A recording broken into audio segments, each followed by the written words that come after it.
Bonjour, aujourd'hui nous allons voir l'immigration espagnole dans le département de l'Aveyron depuis la fin du 19e siècle jusqu'à nos jours.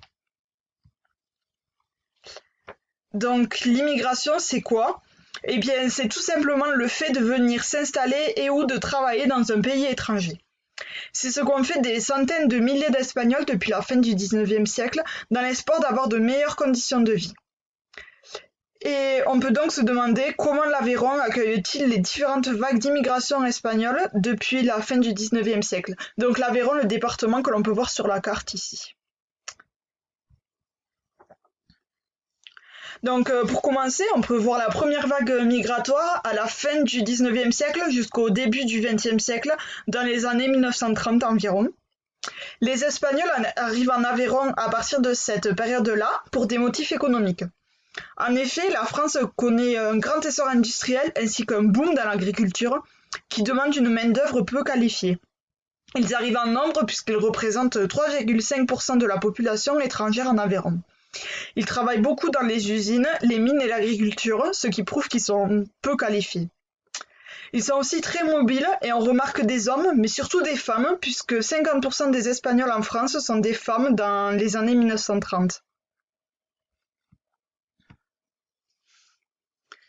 Ensuite, on peut voir une deuxième vague migratoire à partir de 1936, celle de la guerre civile espagnole. À partir de juillet 1936, l'Espagne sombre dans une guerre civile et elle oppose deux clans, les nationalistes qui étaient contre la République espagnole et les républicains qui étaient pour la République espagnole. La guerre dure jusqu'en avril 1939 avec la victoire des nationalistes et de nombreux républicains quittent alors l'Espagne pour la France à cause de la répression. Elle est mise en place par le gouvernement et elle vise à punir et réprimer les actes menés par ceux qui s'opposent au régime politique. La majorité des républicains espagnols, donc un demi-million, arrivent en 1939 lors de la retirada, et les Espagnols qui arrivent en France sont mal accueillis et sont parqués dans des camps à leur arrivée.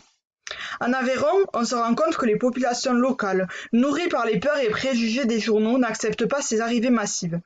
Cependant, à partir des années 1940, la situation s'améliore pour les Espagnols puisqu'ils réussissent progressivement à obtenir un travail ou une maison et ils s'intègrent aussi très bien à la société en essayant d'assimiler les pratiques des Aveyronnais, comme le rugby qui est un sport très pratiqué en Aveyron. Et ensuite, enfin, on peut voir une troisième vague migratoire, celle depuis 1950.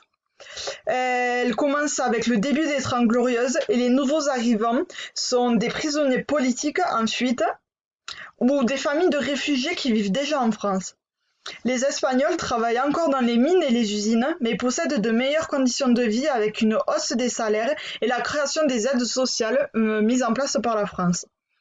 Cependant, après 1975, donc date de la fin de la dictature mise en place par Franco, et la fin des Trente Glorieuses aussi, on constate que de nombreux Espagnols quittent la France pour rentrer dans leur pays d'origine.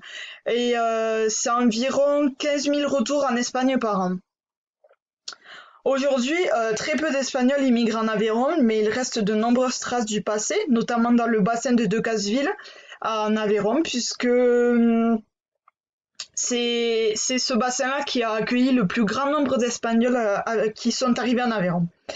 On peut voir par exemple l'association Memoria Andando à Decazeville qui a été créée en 2002 dans le but de sauvegarder l'empreinte espagnole dans le bassin de Decazeville.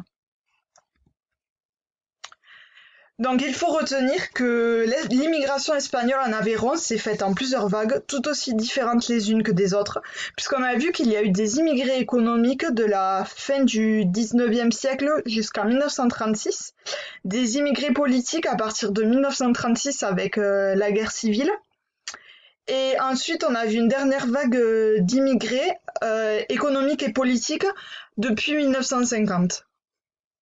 Et voilà, merci à tous, au revoir.